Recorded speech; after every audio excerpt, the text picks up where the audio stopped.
Ah, did you miss me then? Yeah, I bet you did. If you're still alive to miss me. Alright, you may be suffering, you may be sickly from the virus, but get yourself the injection. That's my advice to you. Become immune by the injection. Because that's what it does to you. I had mine a couple of weeks ago now, but mind you, they said that I'll have to go for another one because I don't know. They said to me about the strain changing and mutating. Mutations. Um, uh, so they have to keep making a new virus to contain the outbreak. Oh, really clever stuff. Real science. Yeah. And them lab technicians and their microscopes and all that. Amazing, amazing. So I hope you take my advice because I'd hate to miss you if you died. I wouldn't miss you if you died. But more to the point, like you'd miss me, miss my advice on lifestyle and all the knowledge that I hold in my brain that I can pass on to you about where we live, the spinning ball, the globe Earth, because there are some bloody idiots about that say that it isn't a spinning ball. Well, I really don't know where they've got that from. I mean, haven't they ever seen Brian Cox? Oh, honestly, the trouble I have with that tosser that lives here, and I'm only doing it here because my computer's broken at the moment. Otherwise, I really do want to start my own channel, but I haven't got a fancy one like he has with a camera and a microphone and all that. So, mind you, we said microphone's a bit shit at the moment, so I'm having to speak up a bit, and I hope you can hear me because really, you'll get much more from me than you will from him. So don't even when he posts a video, don't just ignore it. Don't even think about clicking on it because he's a moron. And he's been one for at least 5 years that I can think of. Mind you, a lot longer actually. Probably all his fucking life. But I'm not here to abuse him, though I enjoy it a great deal. I'm not really here to abuse the knobhead. I'm really here to educate. Now, the best way to educate somebody is to tell them stuff and have them believe it. So, what I'm going to tell you, you have to believe it. There's no questioning what I'm saying. You can find it out from people like Professor Brian Cox, because really, I've got most of my stuff off him. Well, all of it actually. So you could go directly to the source, but you wouldn't have. I mean, you have to look at Brian Cox. So who would you rather look at? Eh? Be honest. Yeah, I know. So the Earth being flat is just ridiculous. Just forget about that. Forget about it because it's not right. It's a spinning ball. Now it spins at the equator. Well, it spins everywhere apart from actually the pole, the very two poles. He's got two poles. He doesn't spin there, although it does actually. Thinking about it. If you stood on the pole, you would still be turning. Yeah, you would. But at the equator, it spins much faster, from zero, which is, well, I can't say it doesn't spin, but that's what it is really. It's zero. 1,038 point something miles an hour at the equator.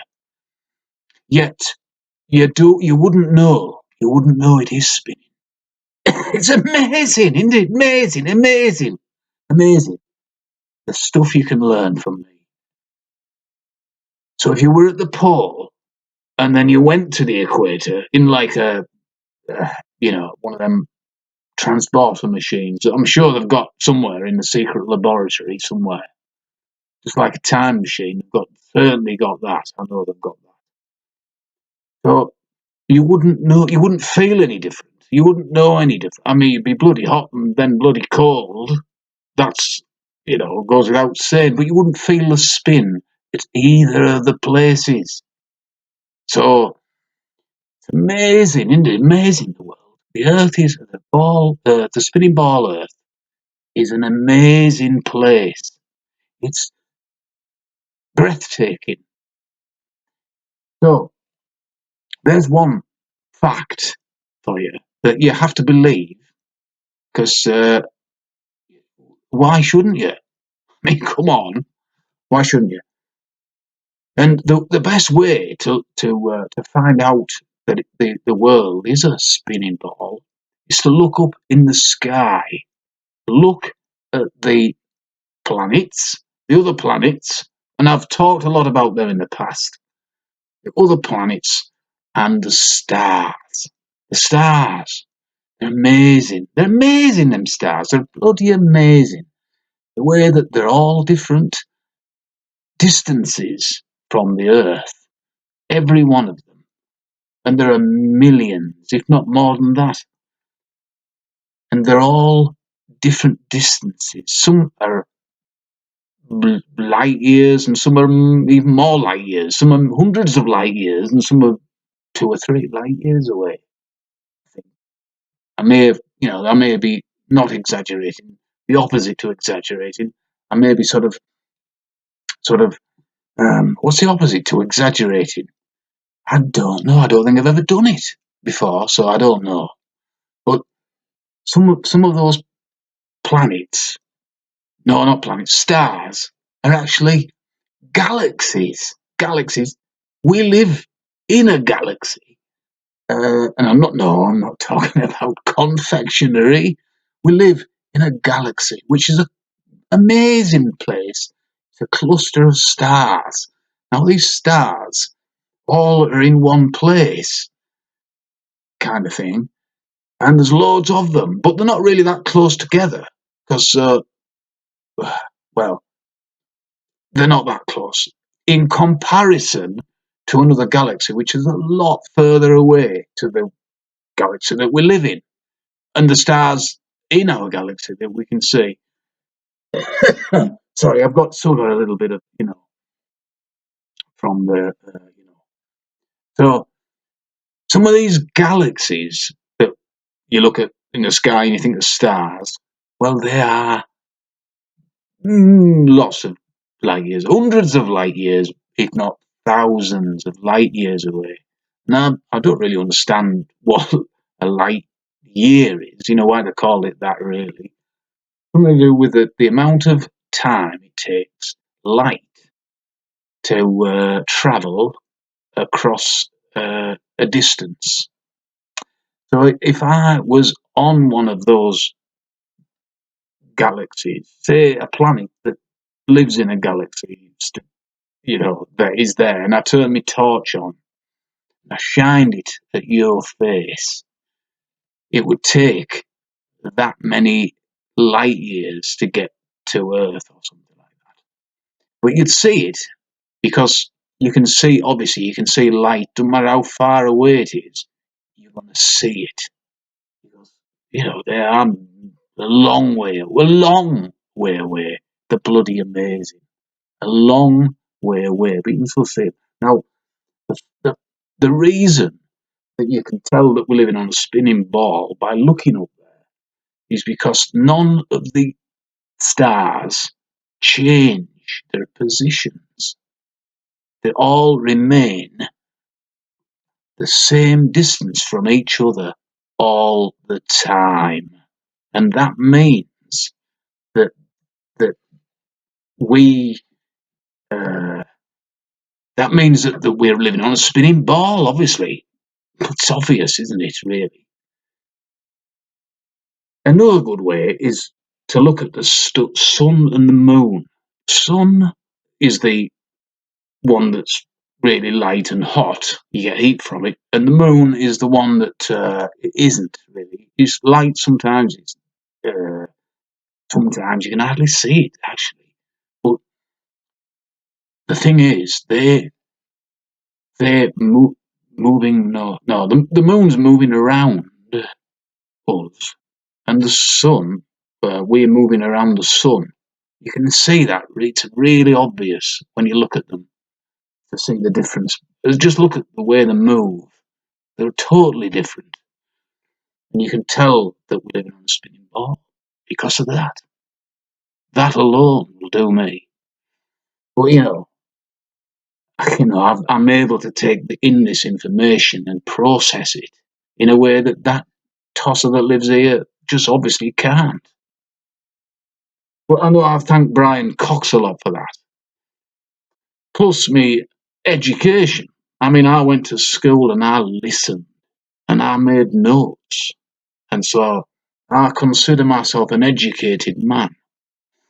And although it was only a comprehensive, not a grammar school or a private school, public school, I listened. And I've still got some of the exercise books. I've still got mostly the ones that haven't got penises drawn on them. But, boys will be boys, eh? And I got pretty good at drawing penises after a while, but anyway. So when I was at school, primary school actually, the teacher, she's a wonderful woman, but lovely woman, lovely, and her method of proving that we live on a spinning ball, stuck in my head to this day. And she had a galvanized bucket. Now it wasn't the 4-gallon bucket; she was only a woman, you know. So, but she had maybe a 2-gallon galvanized bucket. Now it was almost full of water, maybe just a couple of inches from top. I may have even filled it for her. I don't think she could manage, well, anyway, so I I remember so clearly in my head now. She got this bucket and she picked it up. All the children standing around, and she started swinging it like that, swinging it. And I thought, hey, hope we're gonna get bloody soaked here, Anyway, I ain't got to change your clothes or out. But no, not a drop of that water came out of the bucket. And you know why that is? That's because the water sticks to a spinning ball. Bloody obvious. Hey, I don't know. I don't know why people have got this stupid idea that we live on a globe. Oh, what did I just say then? I mean, a flat Earth. I've no idea why they think it's flat. See, I call them, I call them fucking idiots, actually. But there is a term for them. more subtle term. Call them flat-tards. Flat-tards, meaning they're retarded and the thing goes flat. I think it's pretty catchy. I didn't make it up myself. I don't think I got it from Brian Cox either, but I can just imagine him saying it.